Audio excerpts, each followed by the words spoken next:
구독, 좋아요. 자, 이제 국민의힘 중앙선대위 대변인이 되신, 어제 임명되신 백지원 대변인 모시겠습니다. 어서 오십시오. 네, 안녕하십니까.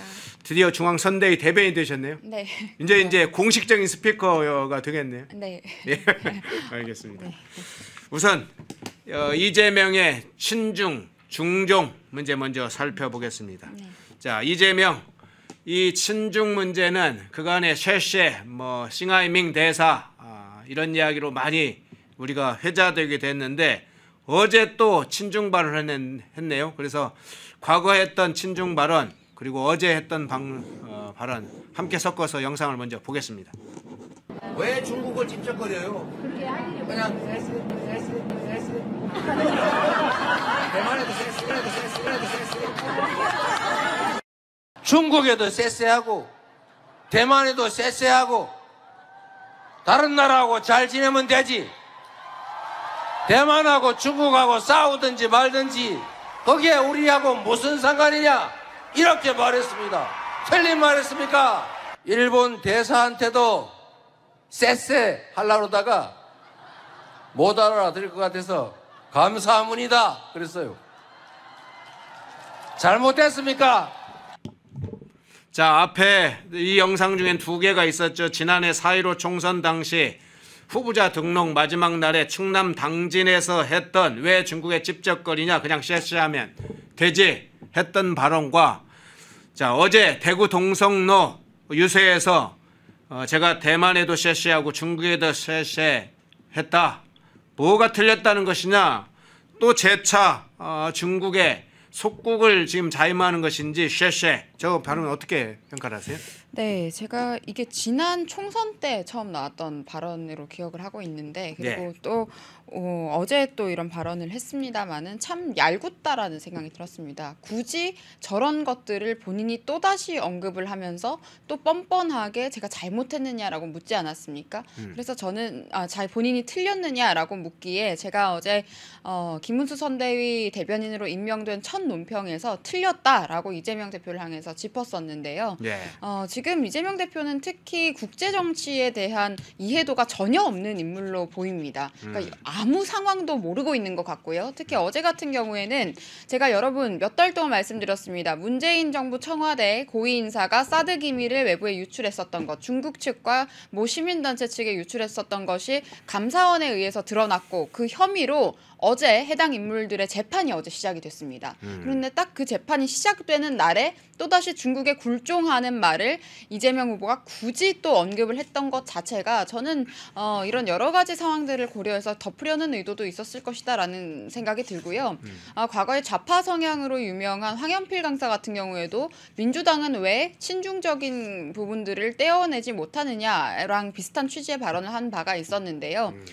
아무리 우클릭을 하는 척, 겉으로 아무리 상식적인 척 해도 그 본성과 속성이 바뀌지 않는다라는 것을 증명했던 모습이라고 저는 봤습니다.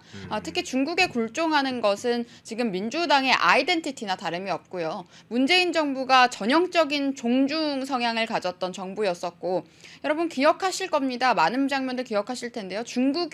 정부가 앞서서 중국 문화와 역사에 대한 프로파간다를 하고 이런 것들을 공영방송에서 계속해서 유출을 하고 그리고 문재인 대통령은 대한민국의 대통령이면서 중국 국민들에게 우리는 설날이라고 해야 됩니다. 우리 명절을. 근데 춘절 인사를 올린다고 인사를 올린 적도 있었습니다. 그러니까 이런 것들이 과거의 소중화 사상에서 벗어나지 못한 부분들이다. 그리고 국제정치에 대한 기반적인 정말 기초적인 기초적인 이해가 전혀 되어 있지 않은 지적 빈곤을 보여준 모습이다라고 저는 봤습니다. 예. 자, 어제 발언 중에 또 하나 아주 심각한 발언을 했습니다. 쉐쉐 발언만 문제가 아니죠. 앞서 이제 댓글에 JTK님이 무식이 줄줄 흐른다. 이재명을 향해서 무식일이라는 걸 꺼냈어요. 그것과 연관이 됐습니다. 정말 그 문제인지 아니면 의도한 건지 자 살펴보겠습니다. 이재명 후보 이 발언도 했어요. 대만하고 중국하고 싸우든지 말든지 그게 우리하고 무슨 상관이냐 이렇게 발언을 했어요. 자, 중국이 대만을 침공하면 그래서 현실적으로 대만 해변에서 전쟁이 벌어지면 어떤 문제가 벌어집니까? 당장 주한미군 문제가 발생하죠. 주한미군이 대만 해협에 또 대만 본토에 투입하느냐, 그러면 한국의 군사 안보 문제, 국가 안보 문제가 발생하죠. 또 북한에서 국지전을 벌인다면 서해 지역을 중심으로 해서 만일 해상에서 국지전이라든가 이런 게 벌이면 바로 중국과 대만과 중국의 그런 전쟁이 한반도의 국지전으로 이어질 수 있는 상황인데 상관이 없나요? 그러면 또 하나 살펴보시죠. 대만에서 전쟁이 일어나면 자, 물류는 어떻게 됩니까? 해상 물류는 어떻게 됩니까? 자, 정상적으로 저 중동부터 시작해서 유럽에서 있었던 그런 해상 물류를 통해서 남아시아 지역에 많은 물류 유통이 이루어지는데 전쟁이 나면 어떻게 되겠어요? 거기에 당연히 경제적으로 결정적 타격이 되는 상황이 오는데, 자, 앞서 JTK님이 무식이 줄줄 흐른다고 했어요. 진짜 무식한 것인지 아니면 중국을 위해서는 이 정도 내가 배짱 있게 배팅을 하겠다는 것인지, 자, 이 내용 어떻게 해석을 하세요? 네, 지금 이미 일본에서는요, 양안 전쟁을 대비해서 한국에서 사람들이 이제 이민해 올 것을 대비한 여러 가지 방책들을 지금 마련을 하고 있습니다. 한국에서 난민이 발생할 것을 미리 일본 정부에서 공식적으로 대비한 바가 있습니다. 최근에 작년과 재작년에 이미 그런 논의들을 했었거든요. 그러면 일본에서 보다 현실적으로 양안 전쟁의 가능성을 그때부터 준비하고 대비하고 있었다는 것인데, 일본보다 중국에 더 가까운, 그리고 대만과 중국에 훨씬 지정학적으로도 가까운 우리나라는 온전하겠습니까? 그리고 지금 우리나라 위에 어느 나라가 있습니까? 북한이 있지 않습니까? 그러니까 이런 여러 가지 상황들에 대한 이해가 전혀 없다. 그래서 저는 이재명 후보가 대통령직에 도전하고 싶다면 국제정치 입문 서적부터 한번 읽어라라고 좀 추천을 해드리고 싶고요. 네. 그리고 말씀드리고 싶은 것이 지금 혐일파리로 민주당이 오랫동안 국민들을 선동하고 여론을 호도해 왔습니다만은 그 사이에 중국이 서해 공정을 이미 상당 부분 진행을 했었습니다. 2018년에 처음부터 진행이 됐었는데 윤석열 정부 들어서 윤석열 정부 첫 해에 지금 서해에 불법 구조물을 설치했다는 정황들을 확인을 했었고요. 그리고 최근에 지금 탄핵 정국이 흐르면서도 또다시 굉장히 이번에는 또 구체적인 구조물을 지금 설치를 한 상황입니다. 그러니까 이것은 본인들은 지금 그게 뭐 어떠한 의도가 아니다라고 이야기를 하고 있지만 결국에는 지금 우리 서해 영해를 침범하기 위한 의도가 있는 것이고, 그리고 양안 전쟁에 대한 가능성을 고려했을 때 여러 가지 전쟁 상황에 대한 포석일 수도 있다라고 우리가 매우 신중하고 예민하게 이 문제를 바라봐야 된다고 생각을 하고요. 또 그것뿐만이 아니라 어제 이제 KBS에서 보도된 내용들 많이 확인하셨을 겁니다. 중국 간첩 문제에 대한 것이었는데 예. 지금 한국 군인이 지금 중국 간첩에게 군 기밀을 유출한 것들에 대한 이제 배경에 대한 내용들이 지금 어제 보도가 되었습니다만은 그 내용을 확인해 보면 중국 군이 직접 개입을 했었고 중국 군인을 포함한 간첩들이 조직적으로 지금 해당 군인과 한국 군인과 접촉을 하면서 이미 간첩이 조직화되어 있었다는 것까지 우리가 확인을 했었습니다. 그리고 지금 관광객과 유학생으로 위장한 중국인들이 우리나라에 들어와서 국정원부터 포함해서 주요 안보시설을 무단 촬영을 하고 이런 것들이 지금 적발이 되고 있는데 이런 게 어떤 것을 준비하기 위함이겠습니까?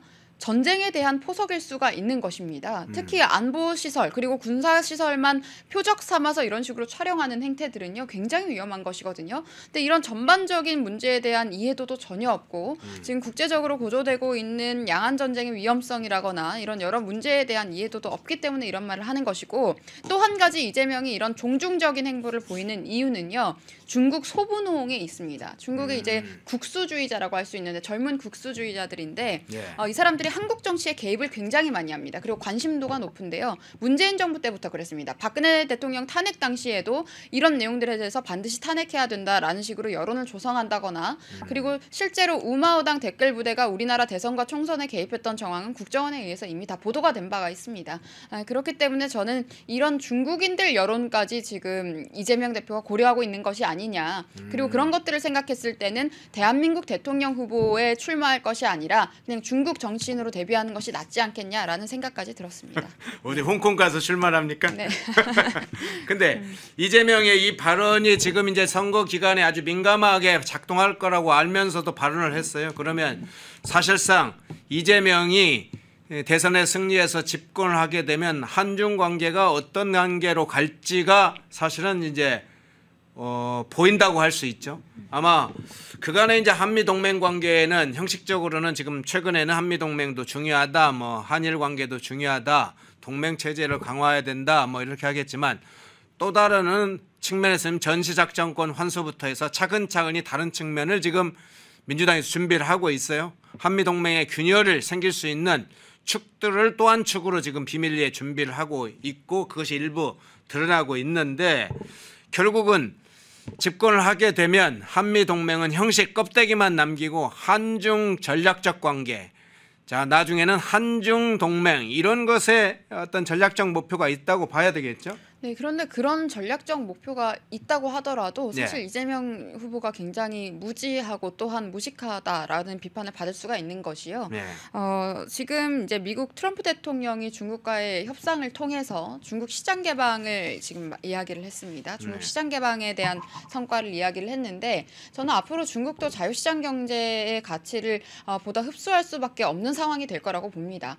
그리고 지금 언제까지 지금 중국 공산당의 일당 독재로 그 나라가 유지될 수 있을지 지금 중국 내부의 정치 상황도 굉장히 불안정하기 때문에 시진핑도 본인의 권력이 지금 불안정한 상황이기 때문에 전쟁으로 눈을 돌리려고 했었던 것이고요. 근데 이제 그런 것들을 억제하기 위해서 트럼프 대통령이 계속 협상 과정들을 유도를 했었던 것이고 지금 소기의 성과를 달성을 한 것입니다. 그러니까 이런 상황이 어제 오늘 그리고 요 며칠 사이에 있었는데 이런 부분들에 대한 이해가 전혀 없기 때문에 이재명 후보가 아무 말이나 했다라고 저는 봤었고요. 그리고 중국 관련해서도 또 한 가지를 말씀드리면 과거에 지금 문재인 정부 당시에 종전선언을 하겠다고 이야기를 했었습니다. 예. 그런데 여러분 이 종전선언이 위험했었던 것이 당시에 나경원 의원이 미국까지 가서 백악관 안보보좌관을 만나서 이 부분에 대해서 억지를 했었던 이유는 그들이 문재인과 민주당의 종전선언을 통해 이루고자 했었던 것이 주한미군 철수에 있었기 때문입니다. 이게 굉장히 위험한 문제인데요. 그러니까 이런 것들이 또다시 재현이 될 수 있다. 그리고 한 가지 더 문제가 되는 것은 지금 중국인들이 문재인 정부 동안에 대한민국 부동산의 세력으로 개입해서 집값이나 이런 여러 가지 부분들에 있어서 문제를 발생시켰었고 그리고 지금 문제가 되고 있는 것이 중국인들의 투표권 문제가 또 문제가 되고 있고 또 실업급여나 국민건강보험 같이 우리 국민의 세금으로 만든 자금을 그들이 편취하고 수탈해가고 있다라는 것이 굉장히 논란이 되고 있습니다. 또 입시제도나 취업 특혜 같은 것들에 대한 불공정성 문제도 있는 것이고요. 알고 보니까 다문화 정책이라고 했었던 모든 것들이 중국인 그리고 중국계에 특혜를 제공하기 위함이 아니었느냐라는 상식적인 비판에 대해서는 정치권이 제대로 답을 해야 됩니다. 그런데 이재명이 만약에 대통령에 당선이 된다면 이런 것들이 오히려 악화가 될 것이지 절대 개선이 될 수 없다. 그리고 여러분들께 한 번 더 말씀을 드리겠습니다. 지금 국민건강보험 같은 경우에 중국인들이 수탈하거나 편취하는 것이 굉장히 심각한 문제인데요. 중국인들의 SNS에 한국 국민건강보험을 이용해서 뭐 피부과 가는 방법 이런 것들을 본인들이 쇼츠를 찍어서 공유하고 있습니다. 꿀팁이라는 이야기를 하면서 공유하고 있었습니다. 이게 말이 됩니까? 이게 지금 뭐 과거에 무슨 조선시대도 아니고 우리가 지금 중국의 속국도 아니고 이런 문제들이 생기도록 방치한 것이 민주당과 문재인 정부이기 때문에 그것보다 보다 더 악화된 버전인 이재명 정부라는 것은 절대로 생겨서도 안 된다. 따라서 이런 여러 가지 위험성이 이재명 후보의 뒤에 도사리고 있다라는 것을 여러분들께 말씀드리도록 하겠습니다. 예. 자 이재명의 어제 발언, 쉐쉐 발언 그리고 대만과 중국 전쟁이 벌어졌을 때 뭐 우리하고 상관없다 이런 발언을 해서 그 문제 공식적으로 친정을 다시 재차 선포한 이재명의 장면을 먼저 살펴봤습니다. 자 이번에는 민주당의 또 다른 논란이 되고 있는 출산 가산점 문제 한번 살펴보겠는데요. 자 이미지 한번 띄워주시겠어요? 자 동명이인입니다. 헷갈리시면 안 됩니다. 민주당의 김문수 의원이 있습니다.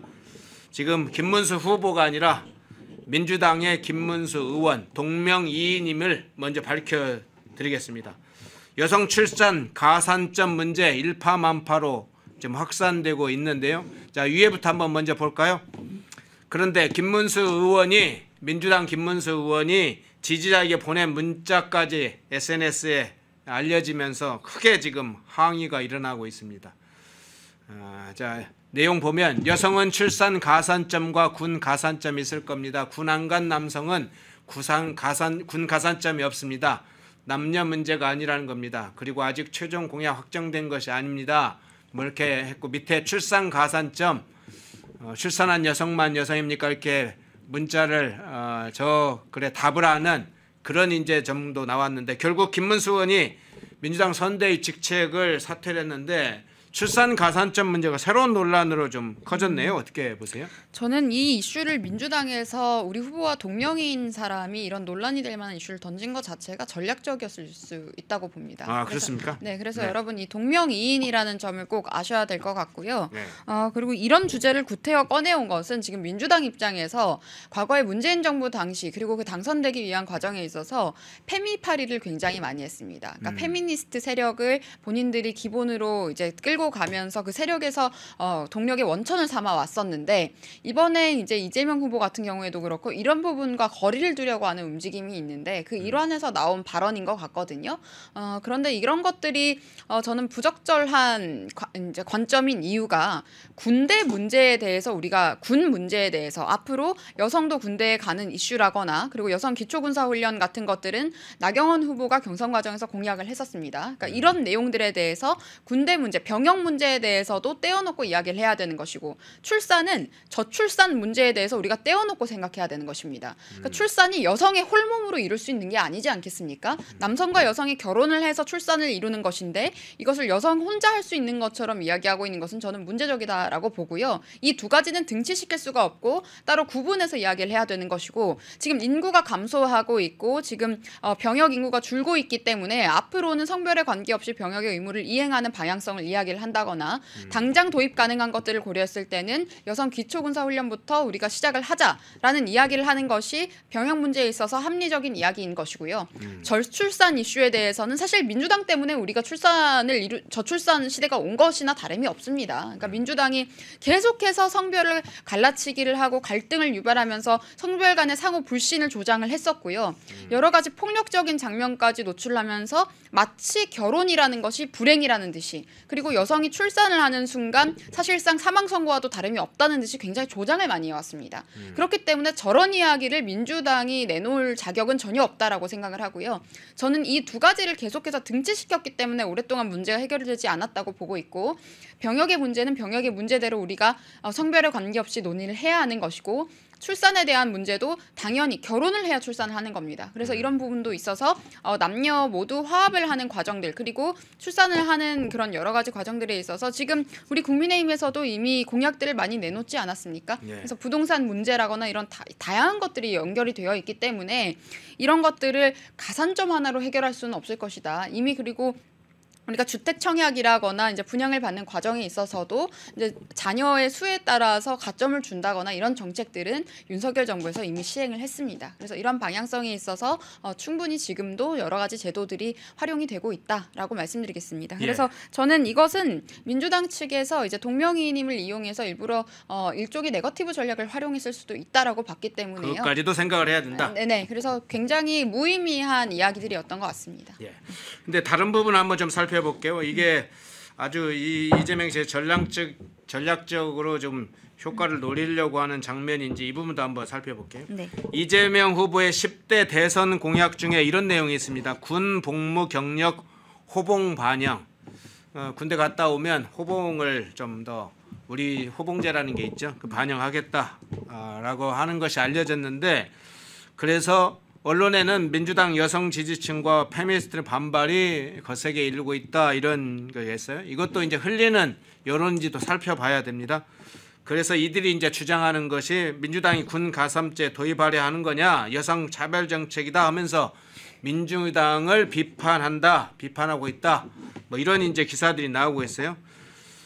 일부에서는 민주당 의원들에게 대량으로 항의 문자를 보내고 있다는 소식도 들리는데 이 군 복무 경력 호봉 반영 이건 뭔가 지난번 20대 30대의 중요한 논점 중에 민주당이 놓쳤다고 봐서 지금 새롭게 추진하는 것인지 사안의 폭발성이 어느 정도 잠재성이 있다고도 알 텐데 민주당이 어떤 걸 노린다고 보세요?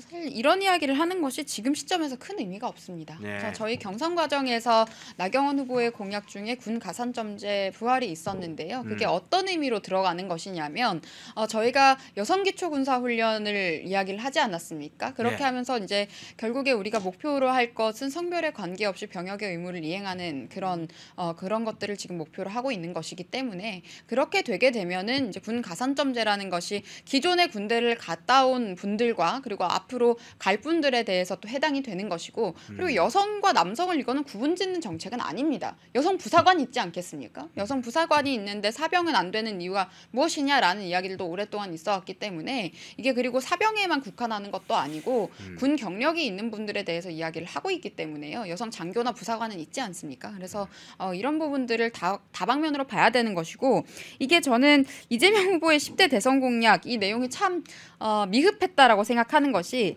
뭐 호봉 반영이라는 이야기를 했는데 네. 저도 공무원 생활, 공직 생활을 조금 했었는데요. 그때 당시에 이제 군대에 갔다 왔던 저랑 같이 입사한 동기 같은 경우에는 그것이 실제로 호봉에 이미 반영이 되고 있습니다. 그게 이미 반영이 되어서 저보다 이제 높은 호봉을 받았었는데요. 이미 이것은 이미 되고 있는 상황입니다. 그래서 지금 이렇게 이야기하는 것이 공약이 될 수도 없고 대표 공약이 될 수도 없다.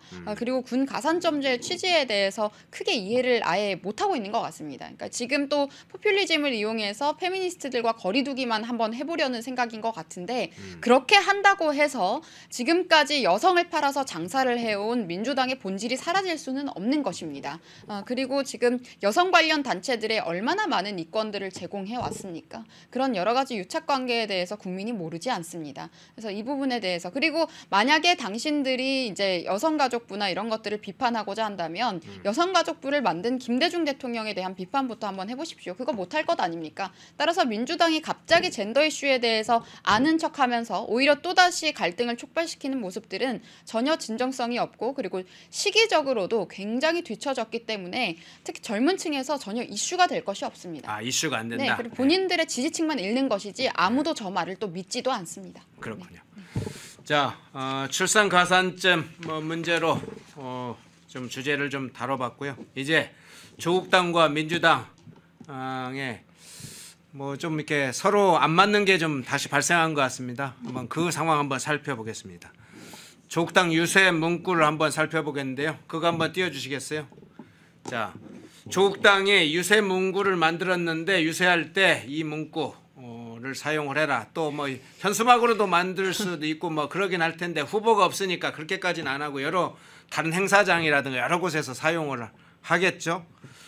자, 잘 보면 조국혁신당 해놓고 우리가 조국은 이재명 이렇게 지금 유세 문구를 만들었다고 합니다. 구호죠, 구호 사실은. 저게 알려지면서 민주당 내에서 조금 화를 내고 있다고 그래요.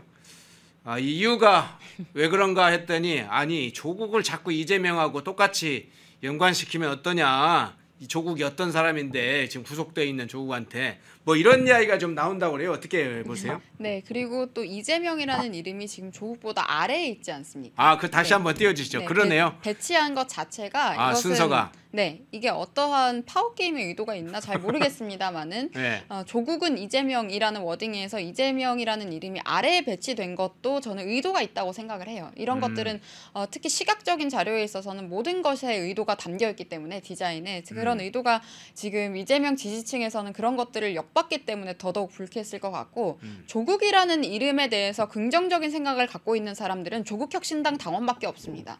조국이라는 이름을 우리가 봤을 때 떠올리는 것은 입시 비리, 가족 비리. 모든 가족들이 지금 배우자도 지금 구속이 됐었지 않습니까? 그러니까 예. 그런 장면들만 기억을 하는 것이지 어떠한 긍정적인 이미지도 없는데 이런 식으로 홍보한다는 것 자체가 이재명 후보 또한 입시 비리와 연관된 사람처럼 그리고 최근에 있었던 조국혁신당의 성추행 논란과 연관된 사람처럼 보일 수 있기 때문에 민주당에서는 매우 불쾌했었던 것 같고요. 그리고 민주당 내에서 뭐 개파를 따진다고 한다면 지금 조국혁신당의 조국 대표 같은 경우에는 문재인 대통령과 매우 가까운 것으로 이야기를 하고 있고 그리고 이재명 후보는 문재인 대통령과는 거리가 좀 있는 것으로 많이 인지를 하고 있지 않겠습니까? 예. 그리고 또 문재인이라는 이름이 갖는 의미도 굉장히 부정적이기 때문에 계속해서 거리를 두려고 할 것이다. 그런데 저는 이 홍보물을 딱 보고 우리가 대선 이길 수 있겠다라는 생각이 들었습니다. 그만큼 저들이 온갖 비리로 점철된 사람들이 한 몸으로 지금 정권 정권을 탈취하려고 하고 있다라는 문제의식을 더 많은 국민들께 알리는 것이 중요해 보이고요. 정말 조국은 이재명이라면 이재명이 대통령이 된다면 그들에 의한 입시 비리쯤이야 아무것도 아닌 일로 치부될 것이고 국민들의 자녀는 가재붕어 개구리로 살라는 말을 우리가 듣고 살아야 되는 상황이 될 것입니다. 이미 문재인 정부 당시에 그들이 기회의 사다리를 상당 부분 다 삭제시켜놨습니다. 지금 그런 것들 우리가 복구해야 되는 것이고요. 김문수 후보는 스스로 삶을 만들어온 분입니다. 이런 부분들에 있어서 김문수 후보의 젊은 시절과 비슷한 삶을 살고 있는 청년들이 훨씬 더 많을 것이라고 생각하기 때문에 극명하게 그 본질적인 차이가 있지 않나, 후보들 간의 본질적 차이가 있지 않나라는 생각을 했습니다. 네. 근데 후보를 내지 않은 정당이 저렇게 다른 정당 후보를 사실상 지지하는 선거운동을 하면 저게 선거법 위반인데, 다른 정당 후보를 지지하는 선거운동을 구체적으로 하게 되면 선거법 위반이 되는데요. 그런데도 저걸 지금 위험을 무릅쓰고 하고 있는 것 같아요. 이제 결국은 조국은 이재명이다 이렇게 이미지를 등칠시키려고 하는 이유가, 지난번에 조국혁신당 왜 소왕진 의원이 네. 이재명 집권하면 조국 대표 사면 복권해 줘야 되는 거 아니냐 뭐 이런 것까지 이야기했는데 어떤 의도라고 보세요? 정말 조국을 추종하고 신봉하기 때문에 그런 이야기를 한 것 같은데 예. 이재명 후보 입장에서는 그런 요구를 지금 하는 것도 불쾌할 수 있다. 그것도 짜증나요? 네, 그것도 굉장히 불쾌할 것 같습니다. 예. 조국을 사면하면서 생기는 정치적 리스크를 지금 이제 대선을 치르고 있는 이재명 후보 입장에서는 전혀 부담하고 싶지 않을 것이고, 사실 이재명 후보가 조국의 입시 비리에 직접 연관되어 있지도 않은데 계속해서 이렇게 엮음으로써 이재명 후보 또한 입시 비리의 상징처럼 지금 굳어지고 있습니다. 그런 이미지들이 굉장히 불쾌해 보인다, 불쾌하게 느끼고 있는 것처럼 보이고요. 또 이게 참 모르겠습니다. 이제 조국혁신당도 그렇고 민주당도 그렇고 저쪽 진영에서는 사실 정가가 없으면 공천받기 어려운 것이냐라는 이야기들까지 나오고 있지 않습니까? 그렇기 때문에 선거법 위반쯤이 아무것도 아닌 것처럼 저렇게 부적절한 여러 가지 선거운동들까지도 하고 있는 것 같은데, 저는 이 나라가 범죄자의 나라가 되지는 않았으면 좋겠습니다. 그리고 법을 어기는 것이 굉장히 유능한 것처럼 포장되지 않았으면 좋겠습니다.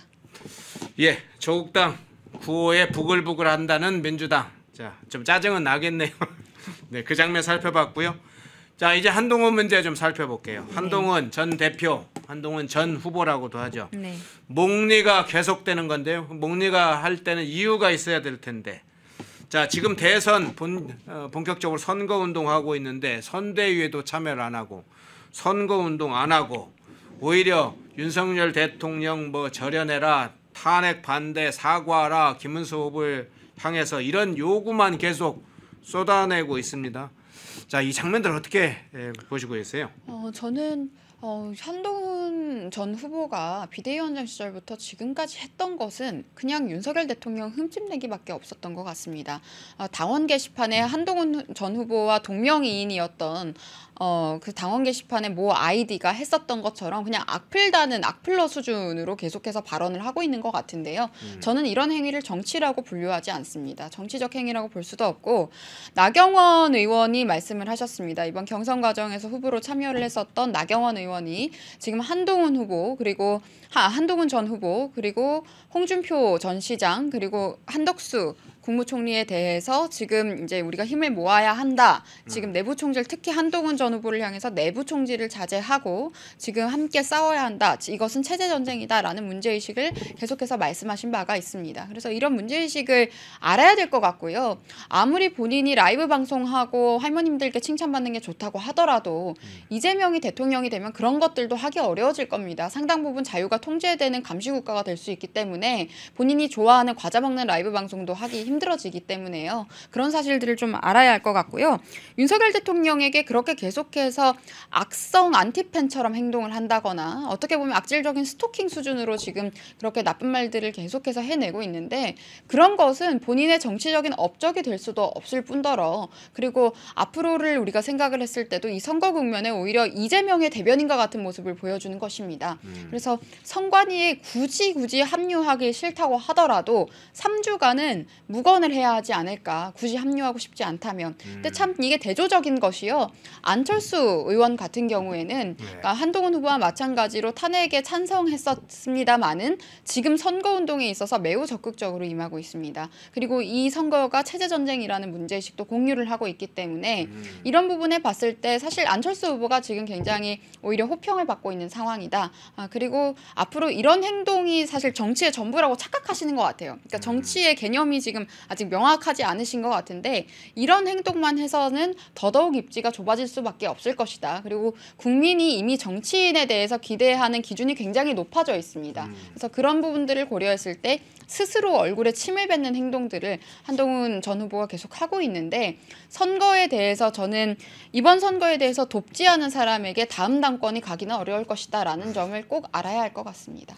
그런데 일부에서 이런 얘기가 나오고 있어요. 언론에서도 이 용어를 쓰던데 한동훈이 왜 선대에 참여하지 않느냐 그것에 관해서 이미 이 대선판은 사실 질 것이다 예상을 하고 대선 포기를 하면서 패배 알리바이를 쌓으려는 것이다. 그러니까 자기는 책임이 없다. 이렇게 대선 패배는 내 책임은 아니고 하면서 그런 거 아닌가. 여기다 지금 최근에 왜 한동훈 팬들 지금 당원 가입을 하라고 막 하고 있잖아요. 네. 가입 권유도 하고 있는데 이게 하나로 좀 묶여져 있는 것 같아요. 어떻게 보세요? 네, 저는 지금 한동훈 전 후보 측에서는 지금 하고 있는 행위들이 대선 이후 전당대회를 염두에 두고 사전선거운동을 하고 있다. 전당대회 사전선거운동을 하고 있다라고 지금 보여집니다. 그 측근들도 계속해서 윤석열 대통령 흠집내기만 하고 있는 것이고 이번 선거에 있어서 사실 조국혁신당 대변인인지 민주당 대변인인지 모를 행보들을 보이고 있는데 그런 얄팍한 수로 정치가 사실 흘러가지 않습니다. 원래 정치라는 것이 계획한 대로 되지 않는 것이거든요. 그래서 그런 계획들이 제대로 되지는 않을 것 같다라는 말씀을 좀 저는 드리고 싶고요. 한덕수 국무총리와의 단일화 과정에서도 굉장히 여러 가지 우리가 감정적으로 소모된 부분들이 소진된 부분들이 많았습니다. 우리 당 내에서. 그때 이제 단일화를 조기에 빨리 이루어야 된다라고 이야기를 하면서 당시에 많은 비판을 받았던 국회의원들도 지금 김문수 후보의 당선을 위해서 원팀으로 함께 싸우고 있습니다.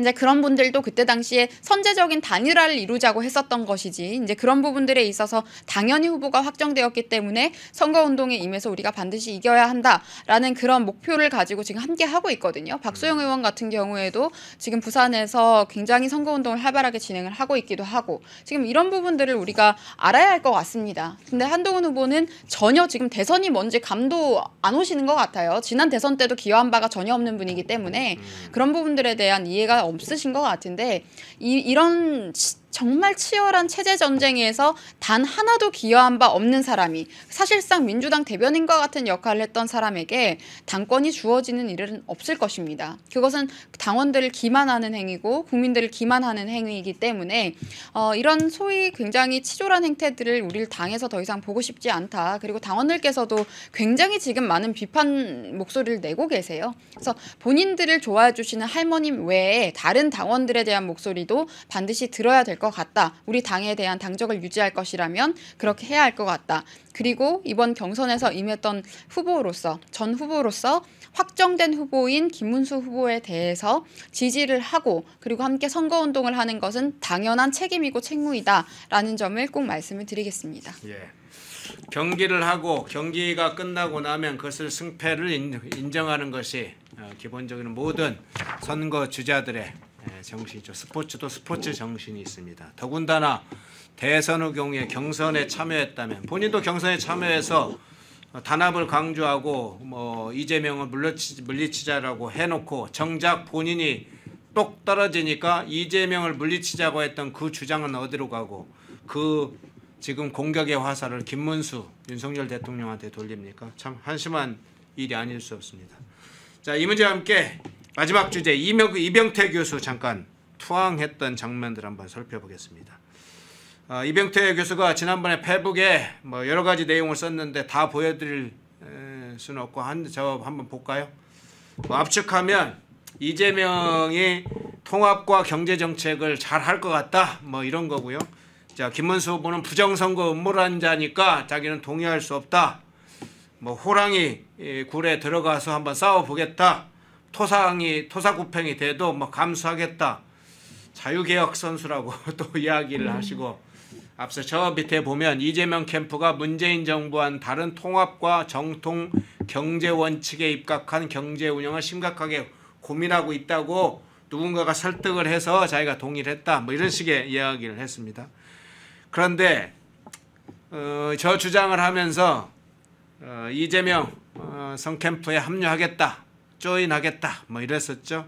그런데 민주당 내부에서 반발이 있었죠. 그래서 결국은 합류하지 못했는데 뭐 다른 말 필요 있습니까? 내용은 상당하게 구체적으로 분석할 필요가 있지만 결정적으로 이병태 교수가 그냥 이재명에게 투항한 거 이외에 뭐가 있는지 잘 모르겠어요. 어떻게 보세요? 네, 저는 이병태 교수가 전형적인 민주당의 수법에 속지 않았나라는 생각이 듭니다.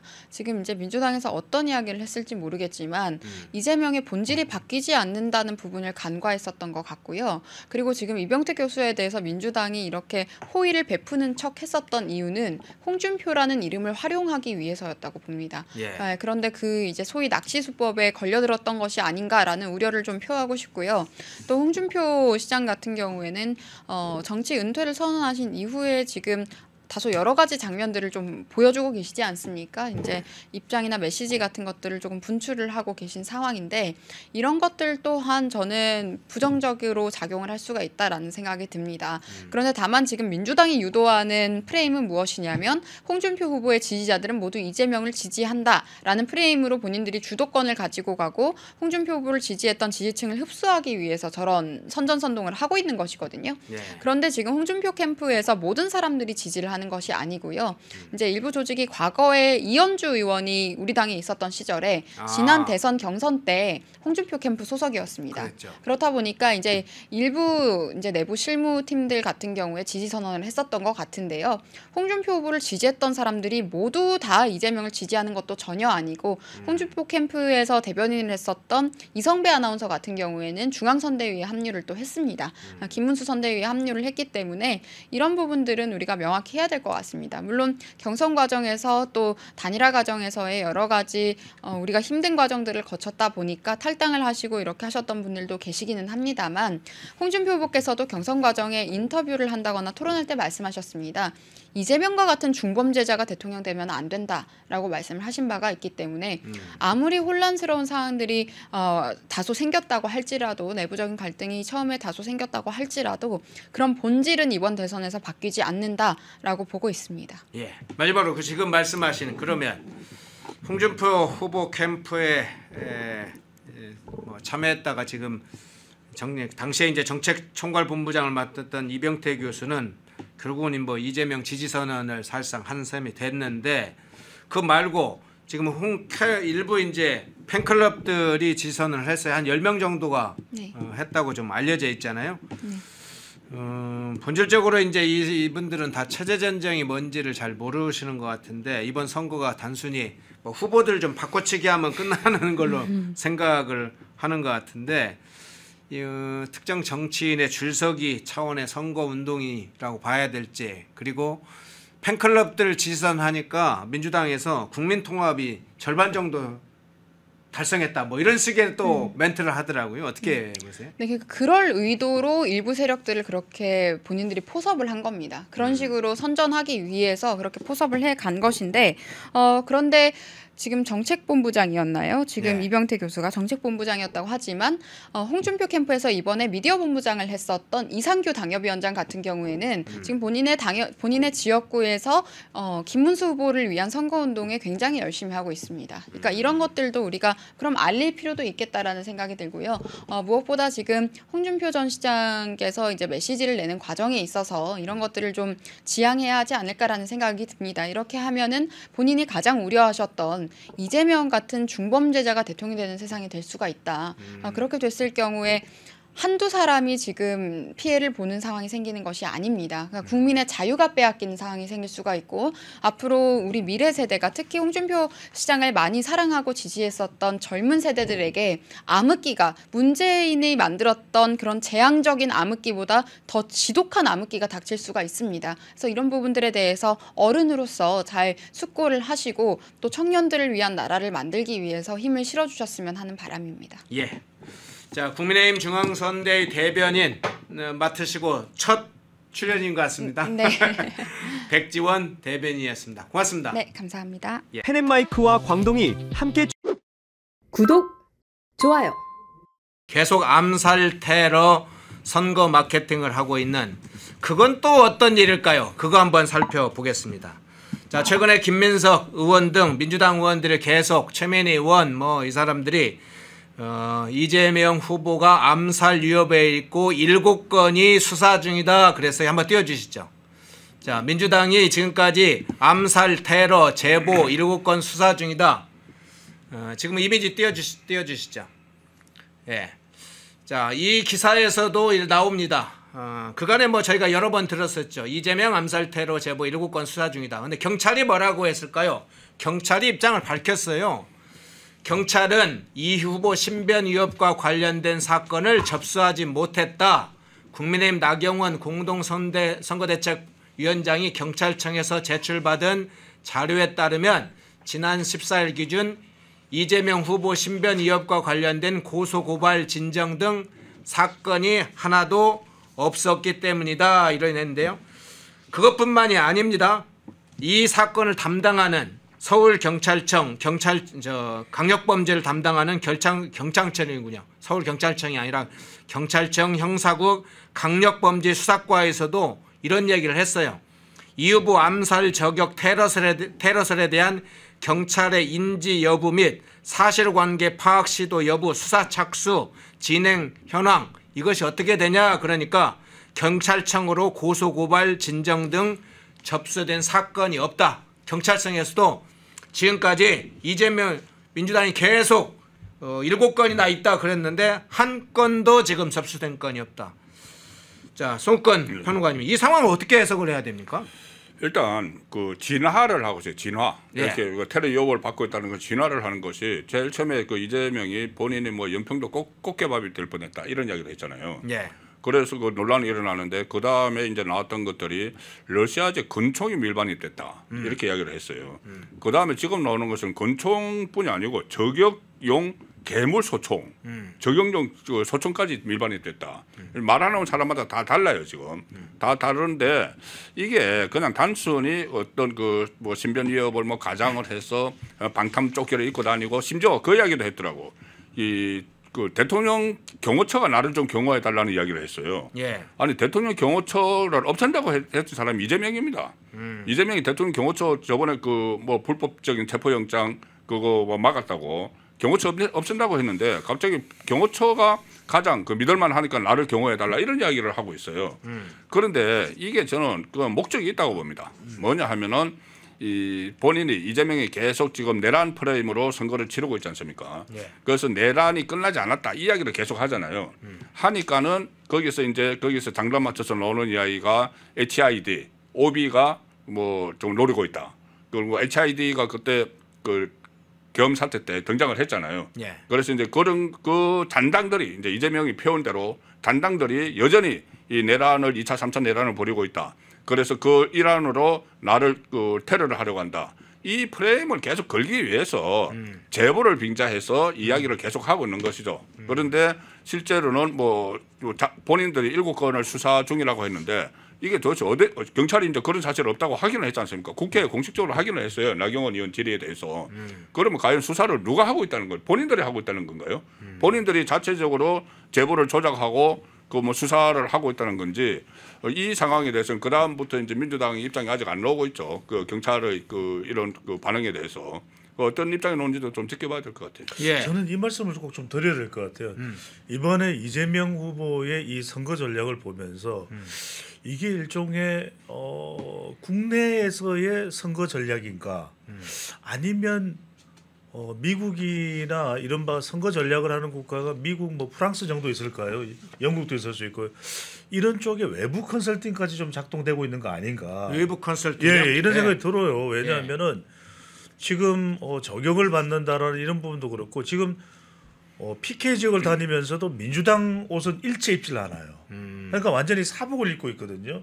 이런 것은 다분히 저는 민주당의 과거 선거 전략하고는 달라요. 그러니까 이번에 확실하게 이제 정권 교체를 해야 되겠다고 판단해서인지 뭐 돈이 많이 들 수 있겠죠. 그래서 외국 국가의 이건 어디까지나 뭐 제 추측입니다. 근데 그런 생각까지 들 정도인데 무슨 말씀이냐면 분석을 해야 되겠죠. 첫 번째는 이게 일종의 저격을 당할 수도 있다 이러면 역적개심이 야기됩니다. 역적개심. 그렇죠. 그러니까 이제 야 아무리 그래도 아무리 반 이재명이 싫어도 저격까지 해. 이건 역적개심이죠. 그렇죠? 아 그러네요. 그렇죠. 그러면 이제 이게 누구한테 작동이 되냐면 여성과 MZ 세대에 작동이 돼요.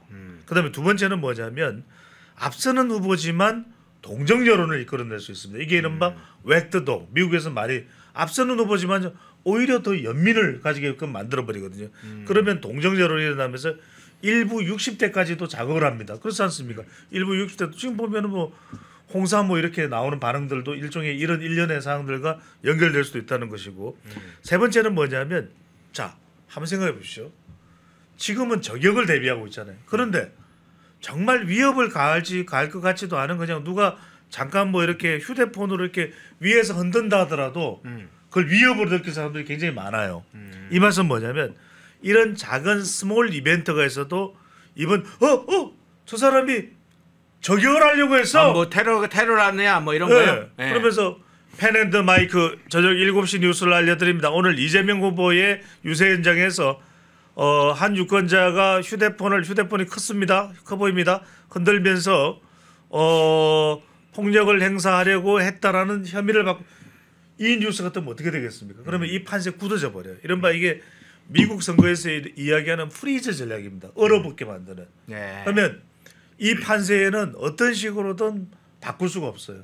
저는 이게 국내에서 나온 전략이 아니거든요. 이번에 뭔가 이런 러시아 저격총이 들어오고 있다는 것은 굉장히 고도의 정보적인 뭔가를 학습을 한 사람일 수도 있어요. 국정원 출신이든지. 그래서 저는 이게 일종의 고위정보기관 출신 또는 플러스 외국의 선거 전략 용역까지도 거치고 있는 거 아닌가 싶은 생각이 듭니다. 아 그렇군요.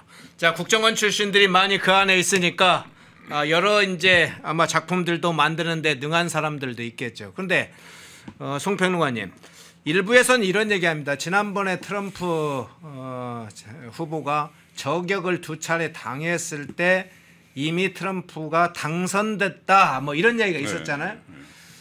트럼프 당선의 결정적 요인이 저격이었다 이런 얘기인데 이재명이 어쩌면 이 트럼프의 그와 같은 지난해 있었던 일들을 상기시키면서 결국은 저격당하는 인물이 대통령이 된다.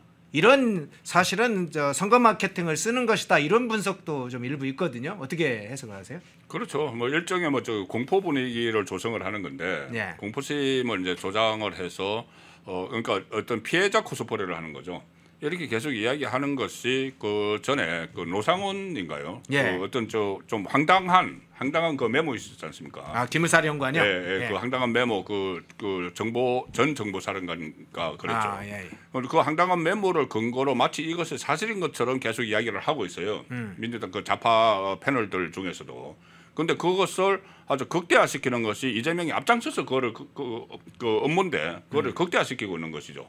그것은 어떻게 보면은 그 혼자의 내피셜에 의해서 이런저런 뭐 종이 쪽지에다 적어놓은 것이고 그것이 실제로 뭐 실행된 것도 없고 실행이 준비된 것도 없고 한 사람의 그 메모여서 그것도 수사기관에서도 그거는 중요하게 생각하지 않는 거예요. 그런데 그걸 이제 정치적으로 이용을 하면서 공포심을 확대시키고 특히 그 연평도 꽃게밥 이야기했을 때도 그것과 연관됐거든요. 체포해서 뭐 살해할 것이다. 뭐 이런 것을 거기서부터 시작해서 이 계속 그 이렇게 넘어오는 것도 지금까지 이런 상황까지 만드는 것도 결국은 그 12.3 이것을 계속 연결시켜서 연상을 시키게 만드는 거죠. 계속 연상을 시키게 만들어서 또 본인이 계속 피해자다. 계속 이제 이 비상 그 계엄의 피해자다. 이것을 각인을 시키는 그런 고도의 전술이죠. 그런데 거기에서 지금 말씀하신 대로 러시아 쪽 권총이 나오고 저격용 소총 뭐 이야기 나오고 뭐 이런 이야기 또 내면은 방탄을 하는 그 유리를 가지고 보호를 해야 된다. 뭐 그 이재명을 그런 이야기 나오니까는 좀 국제적이긴 하네요. 우리나라에서는 과거에 제가 그 제일 처음에 대선 취재한 게 92년 대선이거든요. YSDJ 그때 맞붙었을 때 그때 제가 제 기억에는 그때는 이렇게 총 같은 거 우리나라에서 총 같은 거 생각지도 못하고 이렇게 투석이 될까봐 돌이나 걔나 투석을 할까봐 이렇게 투명 요리를 하고 다닌 그 후보는 제가 봤어요. 가령 예를 들어서 이 YS가 그때입니다. 그때 옛날입니다. YS가 호남에 가서 유세를 할 때, 아니면 DJ가 영남에 와서 유세를 할 때, 이때는 그 돌 같은 것들은 날아올 수가 있으니까 이렇게 투명 요리를 했어요.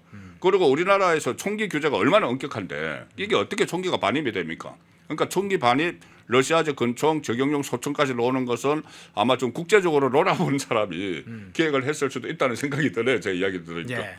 총기가 실제로 반입됐다면 일반 범죄 조직 정도로는 어려울 거고 마약이나 이런 것도 들어오는데 뭐 굉장히 많은 부분 걸리는데 그 총기가 들어올 정도면 최고의 실력자, 과거에 국정원 경험이 있거나 뭐 이런 사람들일 수도 있을 텐데 그런 상상력을 발휘하는 건가요? 근데 그렇죠. 왜냐하면 그게 이제 예. 우리가 공포 지수를 보면 제가 말씀드렸듯이 여성들을 노리는 거예요. 여성들은 이런 부분에 대해서 굉장히 싫어하거든요. 남성들하고 달라요. 그러다 보니까 이제 여성 유권자를 자극하는 거죠. 아까 말씀드렸듯이 이런 부분에 대해서 동정 여론이 너무 심한 거 아니야. 아무리 그래도 그렇지 정적을 한국 같은 나라에서 우리는 총기 소지도 불가능한 나라인데 말이 돼? 이러면서 아까 제가 여성 말씀드렸죠. 주부층을 자극하는 겁니다. 대체로 주부층은 직업 분포에서 보수 성향이 강하거든요. 그러니까 이들까지 흡수한다면 이재명 후보는 더 유리하고 더 선거를 더 압승으로 가져갈 수 있다. 이런 판단을 하고 있는 거죠. 그러니까 이런 전략들이 국내에서는 잘 보지 못했던 거예요. 앞서 말씀드렸던 그 92년도에 대해서는 영호남이 정말 쪼개졌을 때잖아요. 근데 요즘에 어떤 영호남이 그런가요? 안 그렇지 않습니까? 어디 가서 우리가 무슨 사람이 위협을 느낄 만한 그런 어떤 우리 국민들의 정서도 아닌데 그때 92년도에 그랬죠. 기억나실 거예요. 보람매공원, 창원역 또는 목포역 여기서 하면은 확실해 돌이 날라와요. 정식 돌이 날라와요. 시키게 돌이 날라와요. 그렇지만 지금은 아니거든요. 그러니까 김대중 후보도 당시에 92년도에 부산역 광장에서 하면 호남이 그러면 돌 날라오고 어쩌고 그러면 또 계란이 날라와요. 근데 지금은 그런 상황도 만약에 그렇다면 사실은 가장 이재명 후보와 협조를 받아야 될 곳이 바로 국정원이나 공식적인 기관이 있지 않습니까? 왜 그럼 경찰은 그 내용과 동선이라든지 그런 혐의들을 경찰이 사실은 파악을 하고 있어야 되거든요. 근데 방금 전에 우리 허영크께서 말씀하셨던 대로 경찰에 물어봤더니 경찰은 그런 보고를 받은 바가 없다 이렇게 얘기하지 않습니까? 이런 부분에 사실은 유권자들한테 자칫 그게 사실일 수도 있지만 혼돈을 줘서 그것이 마치 꼼수로 비치면 안 되거든요. 이런 부분들은 더 투명하게 앞서 그럼 제가 이어서 하나 여쭤볼게요. 네네. 아니 지금 경찰은 이제 앞서 말씀드린 것처럼 고소 고발 진정권 이 후보 신변 위협과 관련해서 고소 고발 진정권 지금 접수된 게 하나도 없다. 그러니까 수사할 게 없다. 왜냐하면 뭐가 들어와야 수사를 해야 되는데 그러면 민주당은 그간에 지금 한 2달 이상을 지금 이걸 해왔습니다. 그러니까 제 말씀. 왜 근데 경찰에 수사라든가 고발 안 합니까? 아니 명확한 근거가 제가 보기엔 없어요. 그러니까 이제 우리가 제보라는 것도 여러분들 아셔야 됩니다. 제보라는 것도 항상 제보하면 여기 총이 있어요 그러면 그냥 그걸로 끝나는 게 아니라 어디에 어떤 총이 있고 잠시 기다려야 되고 굉장히 구체적으로 물어봐요. 근데 지금 민주당에서 만약에 이런 부분들이 충분하게 수사까지 연결될 정도로 안 됐다는 것은 그만큼 구체적인 근거가 없는 거예요. 그러니까 카드라만으로는 안 되는 거죠. 그래서 제가 드리는 말씀이 이게 한국에서는 못 봤던 전략이에요. 그래서 제가 이게 고도의 정보기관이나 또는 해외 미국 워싱턴 DC에 가면 K 스트리트 있습니다. 이 K가 K 코리아를 말하는 게 아니라 알파벳 K인데 거기 가면은 많은 전략 이런 컨설팅 해주는 데 있을 때 알파독들이죠. 스핀 닥터들이 있는데 거기 가보면 이런 내용들이 많아요.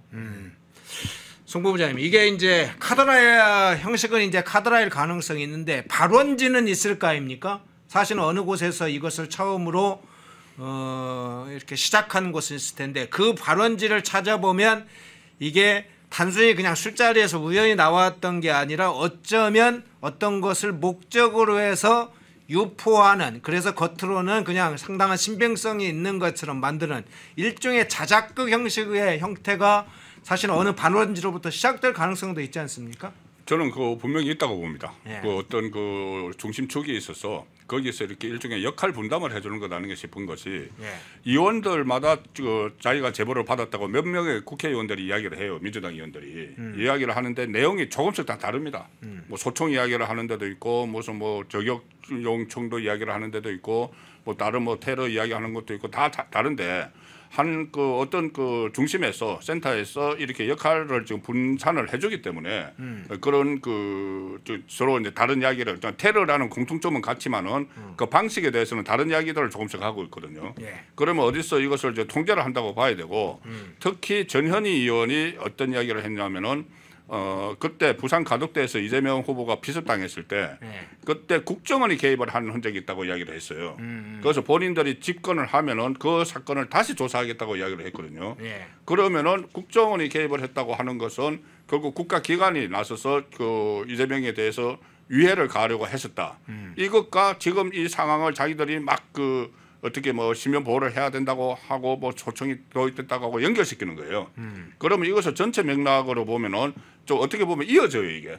좀 그 가덕도 피습 때부터 지금까지 쭉 이어지고 좌파 패널들도 방송에 나오면은 저렇게 하는 것을 호들갑 떠는 게 아니고 사실 피습을 당했지 않느냐. 그렇기 때문에 우리는 조심하는 거다. 뭐 그렇게 이야기를 하는데 그런데 이것을 자세히 들여다보면 하나의 맥락이 있잖아요. 맥락이 쫙 있으니까는 저는 어디선가 이것을 기획하는 쪽이 있다고 봅니다. 예. 좀 있으면 석궁 등장하는 거 아닙니까 이제? 이제 미천이 다른 건 다 떨어졌으니까. 아니 소총이나 권총이나 이런 건 이제 사람들한테 알려졌고 아마 그래서 그 추진했던 세력들이 멀리 도망갔을 것이다 이렇게 얘기하면서 이제는 석궁 얘기가 또 이렇게 나오는 거 아니에요? 국제적으로 하면은 미사일 이야기까지 나오겠죠.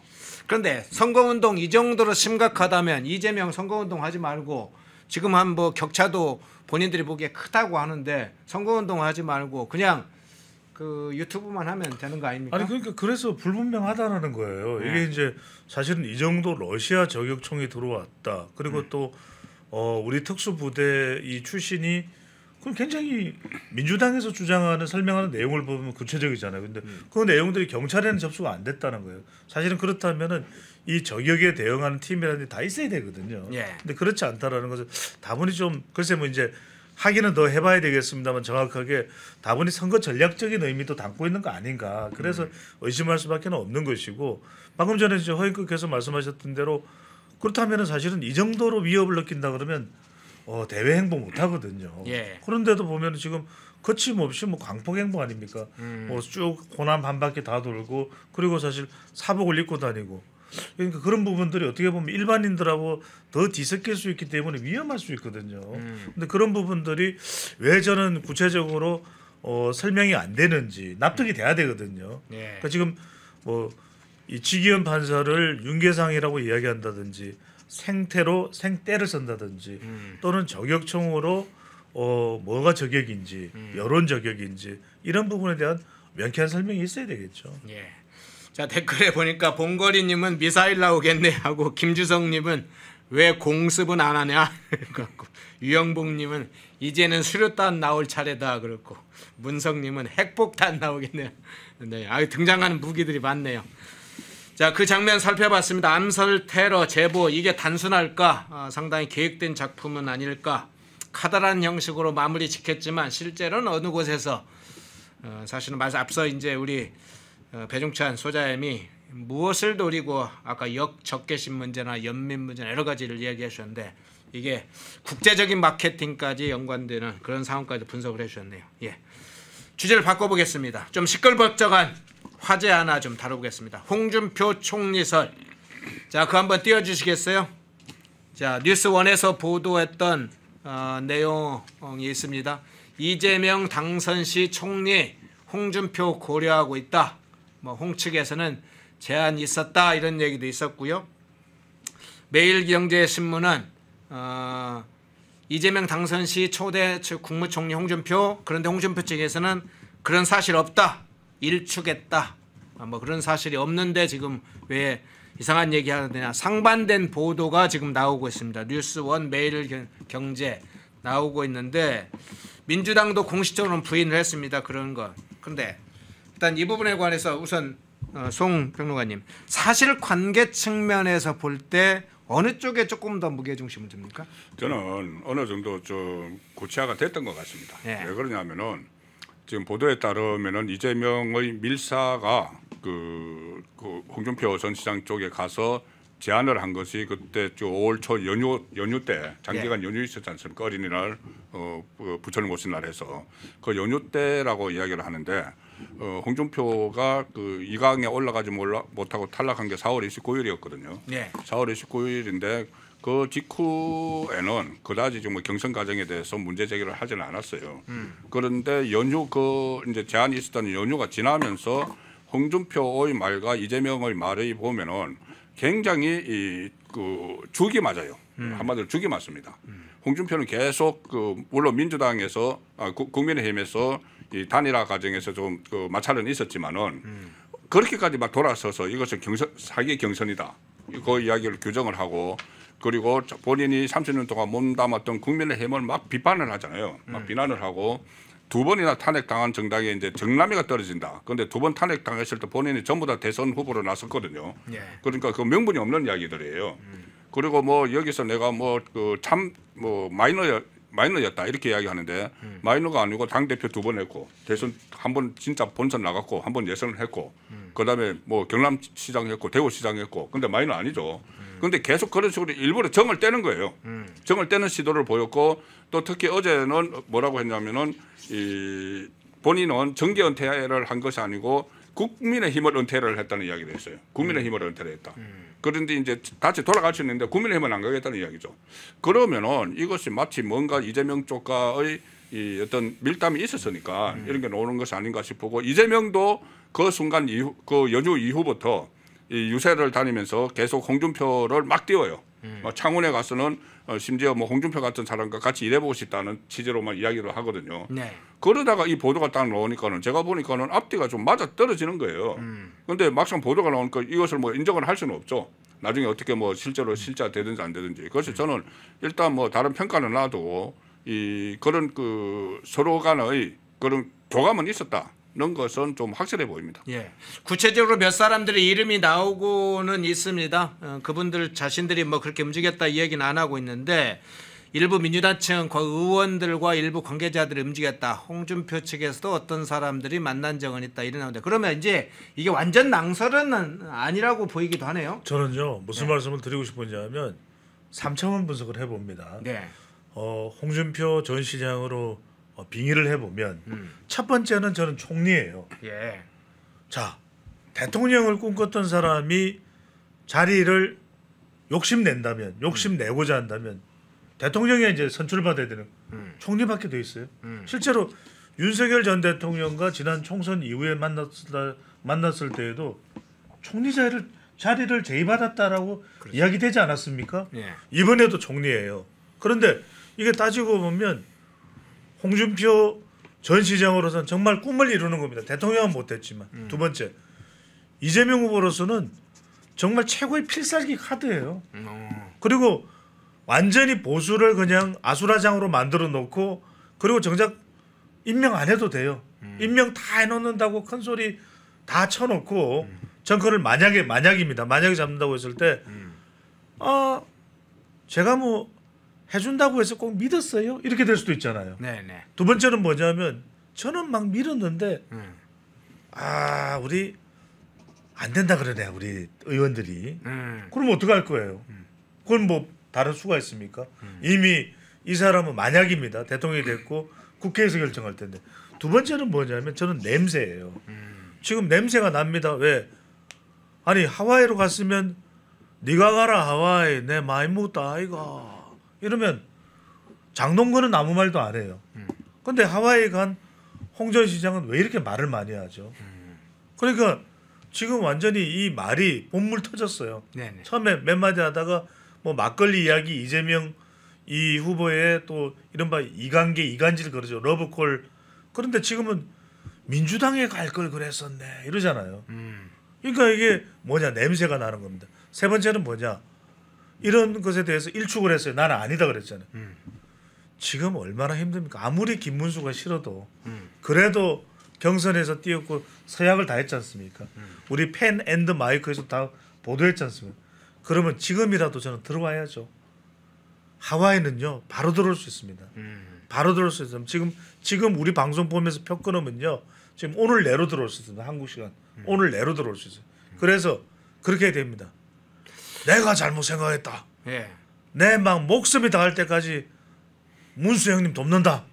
이러면 몰라도 저는 이렇게 되면 그동안 홍카콜라로 이른바 홍준표식 독고다이에 심취돼서 좋아했던 사람들 마음도 다 돌아설 것 같아요. 예. 자, 홍준표 총리설을 주장했던 분들이 사실은 이런 주장을 하면서 언론에 지금 여러 가지로 퍼뜨리는 것 같아요. 이재명 후보가 집권할 경우에 내란 단죄를 내란 종식을 사실상 이제 정치 보복을 내란이라는 형식으로 해서 강력하게 추진할 것인데 차기 정부 첫 인사가 될 국무총리는 국민 통합의 상징성을 갖추면서도 정치 보복의 부정적 프레임을 희석할 인물로 홍준표를 고려하는 것이다. 이죠. 상당히 그럴듯하게 주장을 펴니다. 지금 그러니까 이제 소장님이 말씀하시는 그런 냄새도 풍기고 뭐 이런 것들.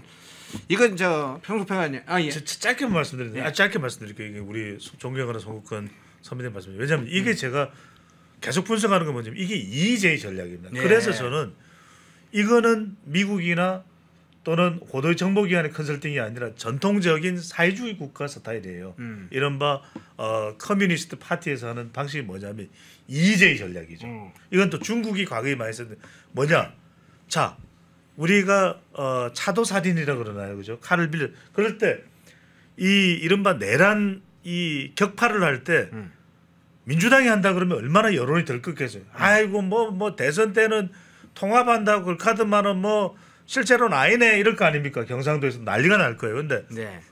그 주도를 오히려 필요하다라고 해서 이른바 국민의힘이나 보수 쪽 출신들이 한다고 생각을 해보세요. 이게 우리가 말하는 일종의 EJ 전략. 그다음에 커뮤니스트 파티에서는 이야기하는 그 인민재판 스타일이거든요. 이러면은 보수 쪽에서는 아수라장이 되고 이합집산이 되고 오합지졸이 되고 6분 7절이 돼서 대응을 못해요. 네. 저는 그것까지도 전략적으로 지금 판단하고 있는 거 아닌가 생각됩니다. 네. 실종의 작전을 통해서 잃을 게 없는 작전이 이런 이제 일종의 논리, 프레임 이런 걸 계속 만들어서 언론에도 퍼뜨리고 홍준표 주변 쪽에도 퍼뜨린다. 이런 게 일종의 고도의 작전이라고 봐야 되나요? 어떻게 보세요? 그러니까 이것은 선거용이라기보다는 선거 이후용이라고 저는 보거든요. 그래요? 네, 선거에도 진짜 써먹긴 써먹죠. 그러니까는 조금 전에 제가 말씀드린 친구들 중에서 또 그런 것도 있죠. 뭐 홍준표 지지 모임이 그 지지 모임의 정체도 좀 불분명하다고 하지만은 어쨌든 이재명 지지 선언을 했잖아요. 그리고 이병태인가요, 전 카이스트 교수. 그 이제 넘어가려다가 홍준표 참모하다가 이재명 캠프로 넘어가려다가 과거 발언 때문에 못 넘어갔죠. 만약에 이제 그런 거 없었다면은 홍준표 전 시장이 대구 그 하와이에서라도 그것은 내 뜻이 아니라고 이야기를 했어야 돼요. 그리고 막 넘어가는 데에서. 그런데 그것을 그대로 묵인을 한 것을 보면은 분명히 어떤 그 모종의 그 밀담이 있었던 것 같고 그러면은 선거 때는 이제 그렇게 써먹고 선거 후에는 어떻게 그 활용을 하느냐 하면은 우리가 뻔히 예상되는 게 정치 보복이잖아요. 네. 정치 보복인데 본인들이 정치 보복을 한다고 하고 정치 보복 안 해요. 그 문재인 때는 그것을 뭐 적폐몰이라고 했죠. 적폐몰이. 네, 적폐청산이요. 예, 그러니까 적폐청산이라고 했죠. 예. 그 우리가 이제 적폐몰이라고 보는 건데 그리고 그것을 뭐 촛불 이야기를 했어요. 촛불의 명령이다 뭐 이런 식으로 이야기를 했습니다. 지금은 그것이 이제 내란 종식이라는 걸로 가져와서 이제 정치 보복을 시작을 크게 할 거예요. 조금 전에 그 말씀드린 어떤 본인에게 테러 위협이 있다는 것도 정치 보복을 위한 자락을 까는 측면이 있거든요. 국정원 이야기를 했지 않습니까? 그때 박근혜 전 대통령 정부가 무너지고 나서 국정원장들이 줄줄이 다 그 불려갔죠. 이제 그래서 그런 생각도 드는 것이고 어쨌든 이 정치 보복을 할 텐데 본인이 지금 말로는 통합을 이야기하잖아요. 예. 국민 화합을 이야기하잖아요. 그럼 뭔가 한 명을 세워야 돼요. 허수아비처럼이라도 세워놔야 돼요. 그러면은 가장 좋은 자리가 저는 국무총리라고 보는 거예요. 국무총리를 홍준표 전 시장을 만약에 앉히게 되면은 거기서 왜 이렇게 뭐 보수를 괴멸시키느냐 정치 보복을 하느냐고 했을 때 무슨 소리야? 우리는 지금 화합하는 정부야, 통합하는 정부야. 제일 높은 자리 그 국무총리를 그 경선에까지 나왔던 전 국민의힘 대표도 했던 홍준표 앉혔잖아. 이렇게 이야기하는 거예요.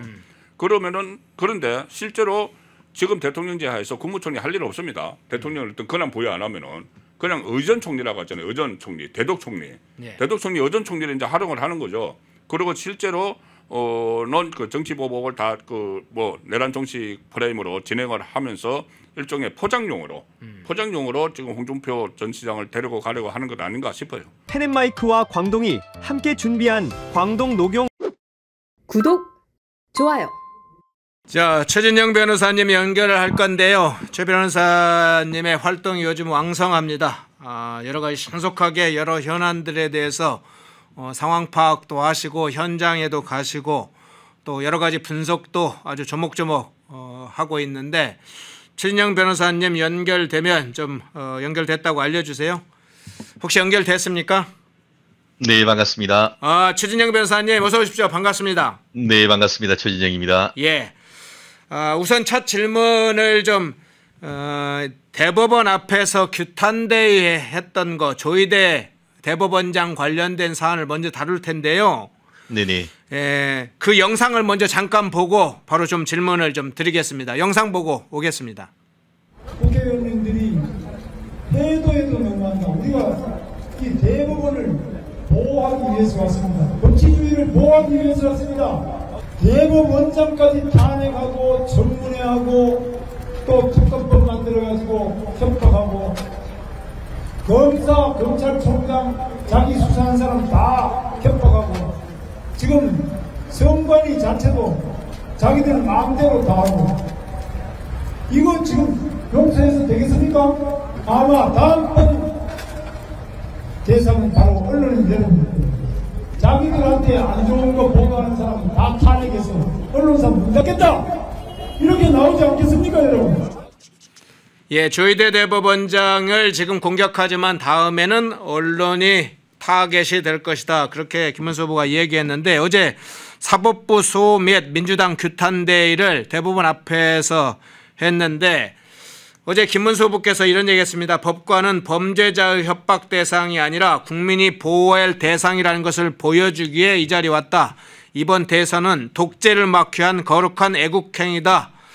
이렇게 이야기를 김문수 후보께서 얘기했는데 어제 그 대법원 앞 규탄대회 보셨을 텐데 어떻게 보셨어요?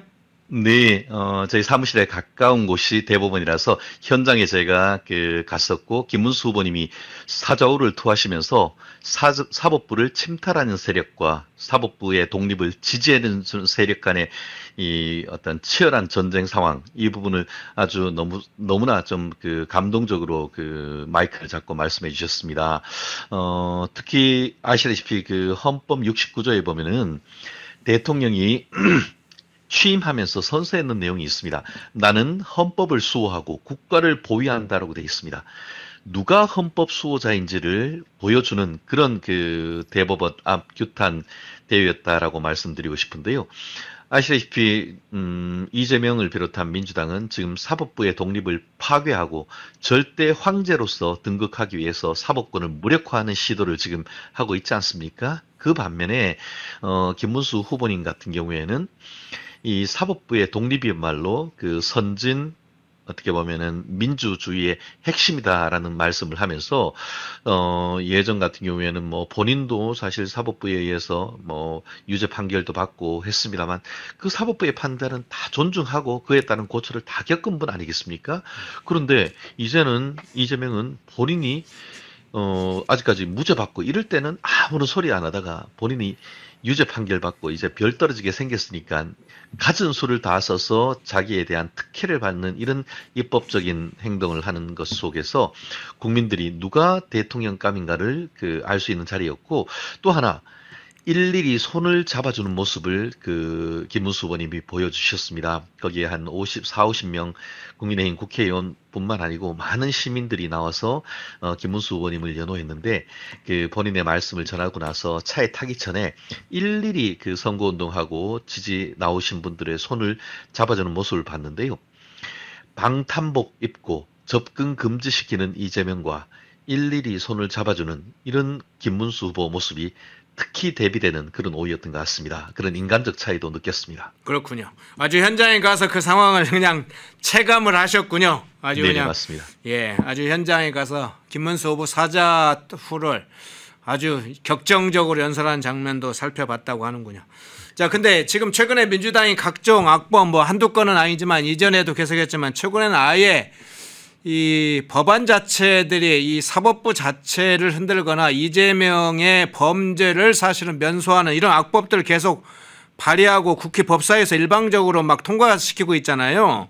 네네. 그 보니까 이제 몇 개의 법안들 한번 볼 텐데 조의대 특검법, 뭐 공직선거법 개정안, 형사소송법 개정안, 법원조직법 개정안, 헌재법 개정안 막 쏟아내고 있는데 대체 이 법안들이 개정안 형태로 이렇게 막 일방적으로 통과되는 그 향하고 있는 방향이 어디인지도 궁금하고 또 하나는 이 법안 자체의 핵심적인 평가 어떻게 보고 계신가요? 국민의힘은 조금 전에 말씀하셨던 이 5가지 법안을 어떻게 보면 이재명 지원하기 위한 악법 5개 이렇게 평가를 하는데 저는 이 부분을 어떻게 규정하냐 하면은 이재명 황제 등급 지원법 내지는 이재명 특공계급 창설법 말이 어려운데요. 네. 이재명을 일반 국민과는 다른 특권을 설정해주는 그런 법이다. 예. 이재명이 황제로 등극하기. 황제가 뭡니까? 입법, 행정, 사법권을 몽땅 다 쥐고 있는 사람이 황제 아니겠습니까?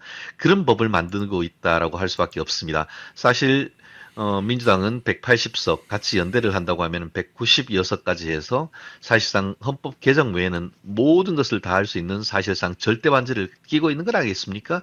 그런데 정말 이런 법이 필요하다고 하면은 본인들이 예전에 다 했었어야 되죠. 그런데 지금 이 시점, 그러니까 이재명이 공직선거법 위반으로 해서 유절한 취지로 파기환송을 받자마자 그동안 숨겨놓은 발톱을 내밀면서 본인이 대통령이 됐을 때에 그 직을 유지하기 위한 모든 가능한 모든 절차를 진행하고 있는 건 아니겠습니까?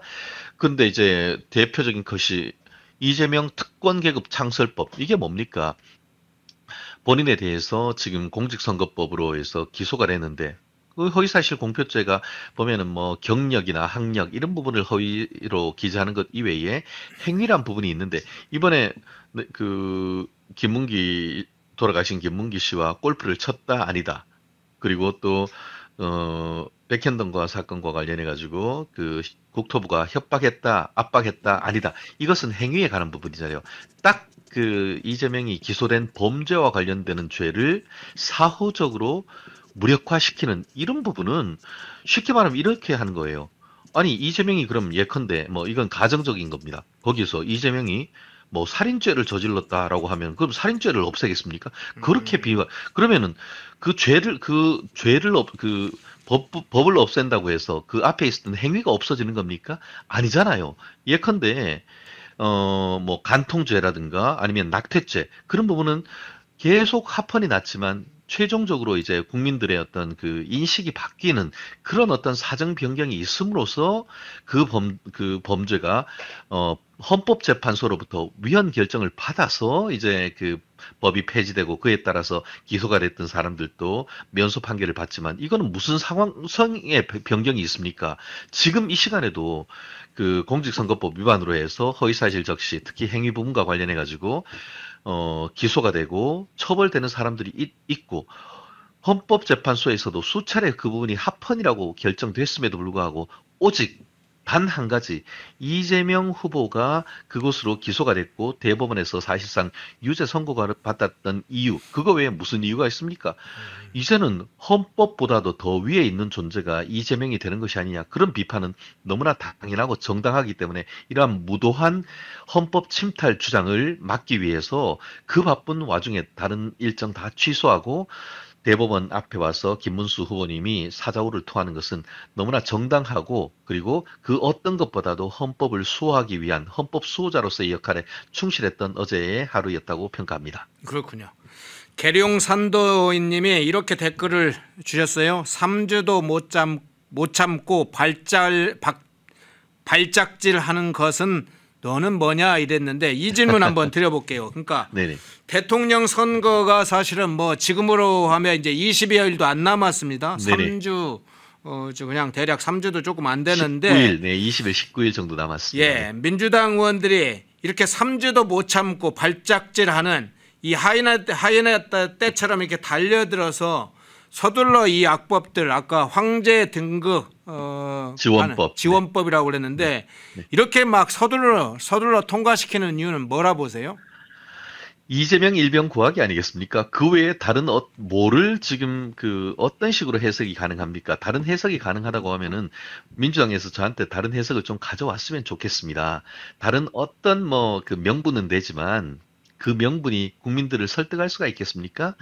다만 참 아쉬운 건 뭐냐면은 평상시에 이런 식으로 무도한 사법권 침탈 그리고 특권 계급을 만드는 헌법 침탈적 행위를 했다고 하면은 이 국민이 정말 표로 응징을 할 텐데 요즘 참 정말 납득하기가 좀 어렵게도 이런 부분에 있음에도 불구하고 이게 압도적인 어떤 여론의 지지를 끌어내지 못하는 이런 상황이 국민의힘 지지층으로서는 특히 국민의힘 국회의원들은 뭐 하고 있는지 저는 좀 개탄하지 않을 수가 없는데요.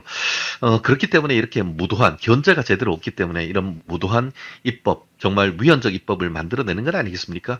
왜 위헌적 입법을 하느냐? 지금 이재명이 대통령이 되면은 진행하던 재판도 정지하는 그런 법을 만드는 것 아닙니까? 지금 형사소송법. 그런데 그 법 같은 경우에는 어떠냐 하면은 실제로 지금 완전히 위헌이죠. 왜 위헌이냐 하면은 헌법 68조에 보면 어떻게 되어 있냐면은 대통령이 고리되거나 판결에 의해서 그 직을 상실한 때에는 그로부터 60일 내에 대통령을 뽑는다라고 되어 있습니다. 뭐죠? 지금 윤석열 대통령도 지금 대법원 헌법재판소로부터 탄핵돼서 고리됐기 때문에 지금 조기 대선을 치른 건 아니겠습니까? 네. 그런데 그에 이어서 뭐가 되어 있냐? 좀 전에 말씀드린 것처럼 대통령이 판결에 의해서 직을 상실한 때는 그로부터 60일 이내에 새로 선거를 한다고 되어 있습니다. 무슨 말이냐? 헌법 68조 2항에 대통령이라 한다 하더라도 진행되고 있던 재판은 계속 진행되고 되는 것이고 그로 인해 가지고 대통령직을 상실하는 형을 받게 되면은 그러면은 그 직을 상실하게 되고 조기 대선 치른다는 것이 헌법에 되어 있습니다. 명백하게. 그럼에도 불구하고 그런 헌법 규정에 위반해 가지고 형사소송법을 개정하고 대통령에 대해서는 기존 형사소송 절차가 진행되지 않는다는 것은 명백한 헌법 68조 2항 위헌이기 때문에 네. 그런 부분은 있을 수 없다. 만에 그 부분이 좀 통과되지 않을 것이라고 생각합니다만 만에 하나 그 부분이 통과된다고 하면은 공소유지를 하는 검찰이 그 부분에 대해서 위헌 법률 심판 제청 신청을 하고 그 위헌 법률 심판 제청에 따르는 판결을 받아서 위헌 결정을 받아야 된다라고 생각을 하는데요. 네. 그런 일이 없도록 국민들이 표로서 심판해야 된다. 만약에 지금 안 그래도 그런 많은 질문들을 하시는데 아마 민주당으로서는 대선이 있기 전까지는 아마 법사위를 통과시키지 본 회의에선 통과시키지 않을 겁니다. 그리고 대통령이 되고 난 다음에 이제 결국은 본인들이 이제 그런 법을 통과시킬 가능성이 있는데 결국 그렇기 때문에 이후에 대통령 선거에서 김문수 후보가 당선된다고 하면은 그럼 그때는 충분히 우리가 대통령의 거부권 행사로서 그런 부분은 막을 수 있다는 것도 그렇기 때문에라도 이번에 김문수 후보를 중심으로 해서 뭉치고 또 승리해야 된다는 것이 당위론으로 나오는 건 아니겠습니까? 네. 사전 정지 작업을 하는군요. 김문수 후보가 당선될 때에 또 대비를 하는 것이겠군요. 미리 통과시켜 놓고 뭐 그런 것까지도 대비를 한다고 봐야 되겠군요. 그렇습니다. 네. 예. 그런데 정치권 현안을 한두 개 좀 여쭤볼게요. 우선 홍준표 대구시장 문제가 어제 가장 중요한 이슈로 떠올라서 최근에 네네. 홍준표 대구시장이 여러 가지 국민의힘에 대해서 좀 비통한 심정 가슴앓이하는 장면도 이야기를 했고 민주당 과거에 노무현 전 대통령 이렇게 꼬마 민주당 문제도 이야기도 하고 그랬는데 갑작스럽게 홍준표 총리설까지 어디선가 이렇게 그걸 흘리고 있었는지 여론에서 나오기 시작했습니다. 그래서 정치권이 좀 술렁술렁 어제 했는데 이 상황은 어떻게 진단하세요? 뭐 한마디로 한 줄 정리. 이재명의 이관계. 이관계. 이재의 전략에 말려들지 말아야 된다. 이게 결론 아니겠습니까? 예. 이재명은 뭐라고 했습니까? 권력은 잔인하게 써야 된다. 쉽게 말하면 이재명은 21세기판 마키아벨리 같은 사람입니다. 그 말을 다 믿을 수가 있습니까? 박근혜 전 대통령을 존경한다고 했더니 진짜 존경한 줄 아냐라고 했던 사람입니다. 결국 이번 대선에서 본인이 필승 카드로 국민의힘의 어떤 그 당내 경선의 후유증을 최대한 이용을 해서 국민의힘의 지지층을 이간하려고 하는 건 아니겠습니까? 결국 이런 적으로서 적을 제압한다라는 이 전략, 제2 전략에 저희는 말려들지 말아야 된다라는 그 생각, 그런 부분을 알아야 된다라고 생각을 하고요. 그리고 그 부분을 아마 홍준표 전 시장님도 잘 알고 계실 겁니다. 그래서 어제 그 세계일보 측에서, 지금 하와이에 계시는 홍준표 후보님께 직접 통화를 하고 그에 따른 단독 보도가 나왔습니다. 홍준표 시장님은 이런 상황에 있어서 민주당의 선거용에 불과하다라고 해서 그럴 일 없다라고 선을 그었습니다.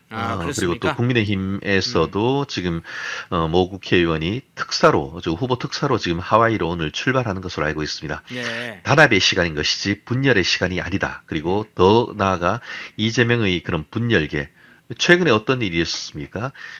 이병태 전 카이스트 교수, 경제학자로서 홍준표 캠프에서 경제 정책을 담당하셨던 분이, 이재명 캠프에, 이렇게, 어떻게 보면 회유당했다고 볼 수 있겠죠. 그쪽으로 가서 캠프에 들어간다고, 조인한다고 했는데, 그 다음날 어땠습니까? 우리 캠프에 그런 사람 없어요. 라고 함으로써, 정말 황당한, 정말 일을 겪은 것 아닙니까? 이재명이 쓴다고 해서 진짜 쓰일 것 같습니까? 그것은 단순히 선거에 이용하려고 하는 이관계에 불과하다는 것을 우리가 잘 간파해야 된다고 저는 생각합니다. 네. 지금 말씀을 해주신 거 보면 오늘 김대식 의원이 특사로 오늘 갑니까? 내일 또는 모레? 제가 알기로 오늘 내일 금명간에 가시는 걸로 알고 있습니다. 왜냐하면 시간이 그래요? 얼마 없지 않습니까? 네. 예.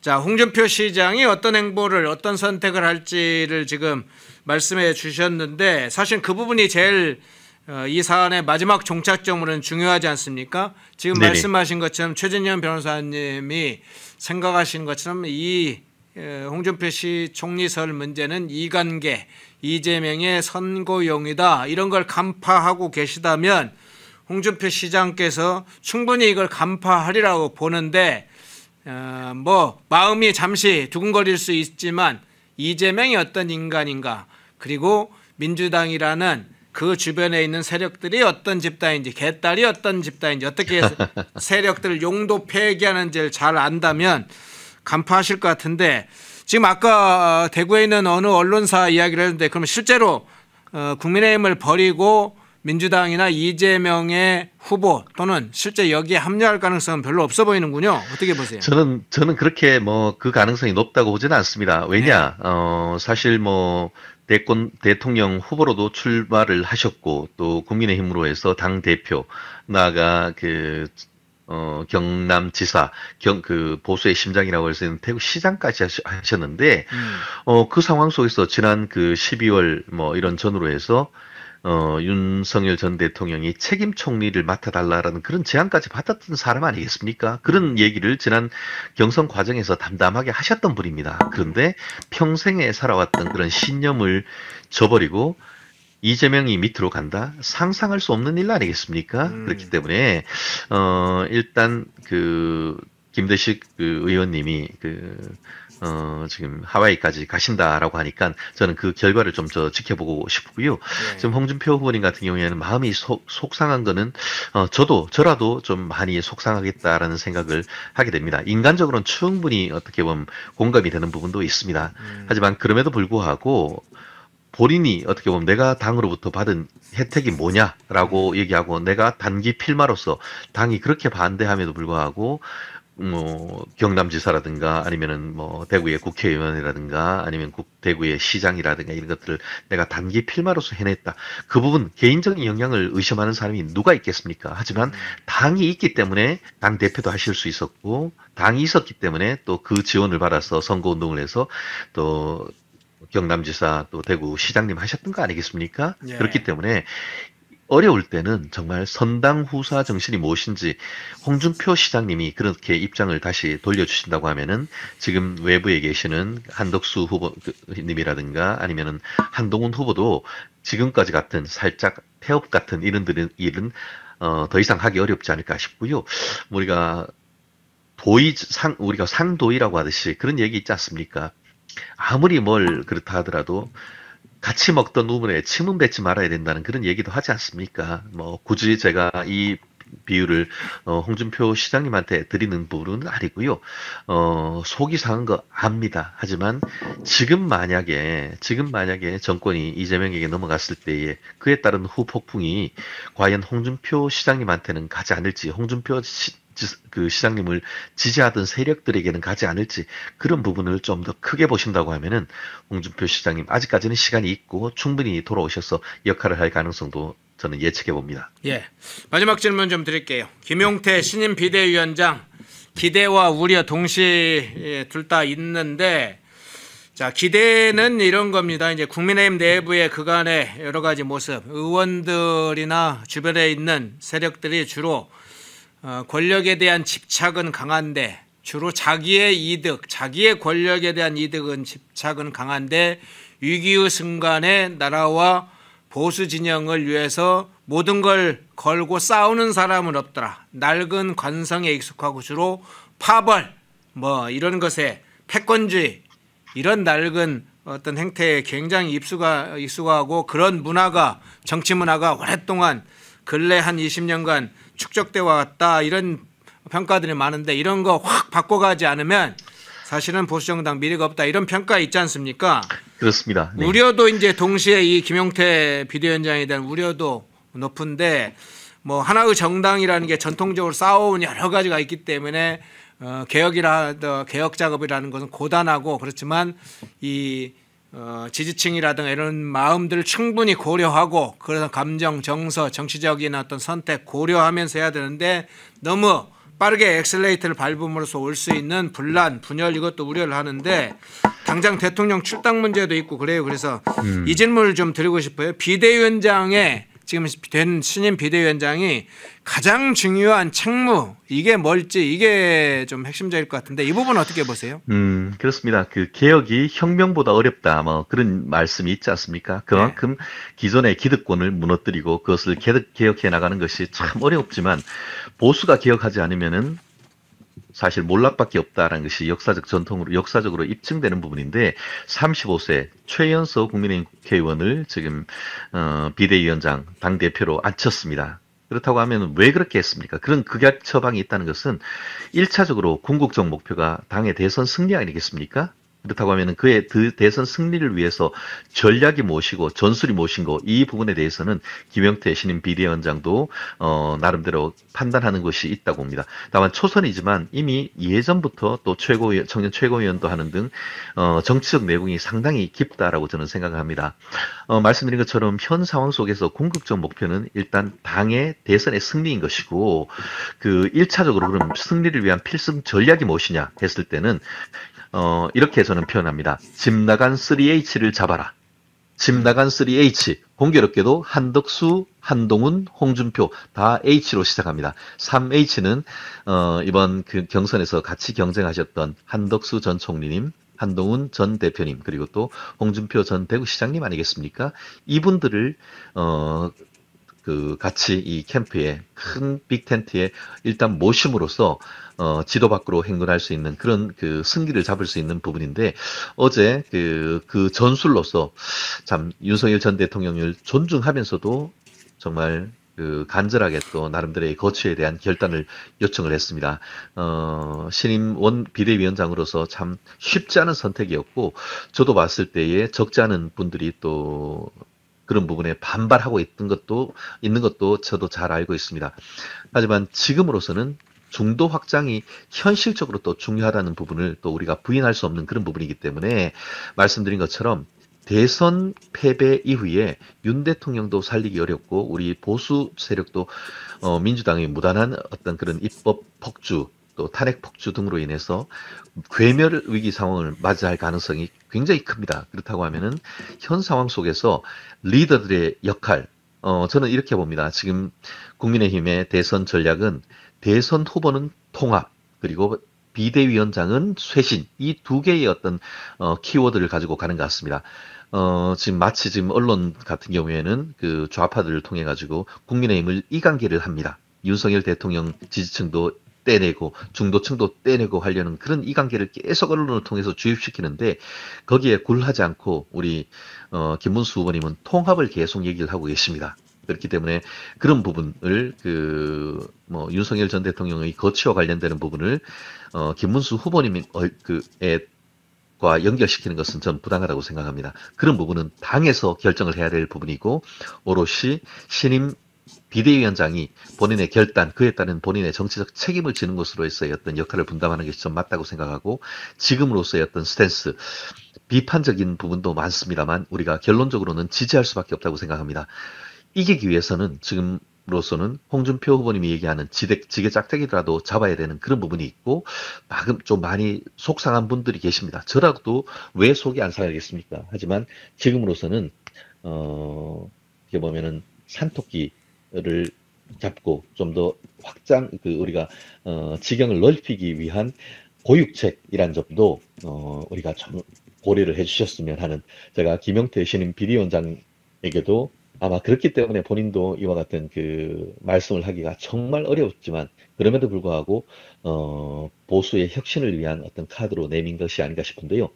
여전히 우리 김문수 후보님은 어제도 봤습니다만 우리 윤석열 전 대통령의 탄핵에 대해서도 상당히 비판적인 시각을 가지고 있다는 것 너무나 잘 아시기 때문에 만에 하나 당이 그런 결정을 한다 하더라도 김문수 후보님이 여전히 윤석열 대통령에 대한 애정을 가지고 있다는 점에 비추어서 마음을 돌리거나 하지 마시고 국민의힘 우리 김문수 후보님을 좀 지지해 주십사 하는 그런 바람을 김문수 후보님 제가 미디어 그 특보 팀장으로서 단장으로서 꼭 좀 당부드리고 싶습니다. 네, 최진영 변호사님 전화 직격 인터뷰 연결해서 여론 현안 다뤄봤습니다. 최진영 변호사님 고맙습니다. 감사합니다. 펜앤마이크와 광동이 함께 준비한 광동 녹용 전립선보감 펜앤마이크 TV 세 번째 단독 혜택 1개월분 한 박스에 22만 5천 원, 2개월분 두 박스에 40만 원, 3개월분 세 박스에 55만 원. 펜앤마이크 구독자 전용 댓글 상단 할인 링크에서 구매 가능합니다. 전화 문의는 2661-6915, 전화 문의는 2661-6915. 펜앤마이크와 광동이 함께 준비한 광동 관절 팩트 더 프리미엄 펜앤마이크 TV 첫 번째 단독 혜택 1개월분 한 박스에 49,000원, 2+1 특별 이벤트 3개월분 세 박스에 98,000원. 펜앤마이크 구독자 전용 댓글 상단 할인 링크에서 구매 가능합니다. 전화 문의는 2661-6915, 전화 문의는 2661-6915. 펜앤마이크와 광동이 함께 준비한 광동 혈당엔 유산균, 혈당 상승 억제, 배변 활동 장 건강에 좋은 혈당엔 유산균, 펜앤마이크 TV 두 번째 단독 혜택 2개월분 한 박스에 18,000원, 6개월분 세 박스에 48,000원. 펜앤마이크 구독자 전용 댓글 상단 할인 링크에서 구매 가능합니다. 전화 문의는 2661-6915, 전화 문의는 2661-6915. 펜앤마이크에서 추천하는 영상도 보고 가세요. 다른 영상도 즐기시려면 구독 버튼을 꼭 눌러주세요.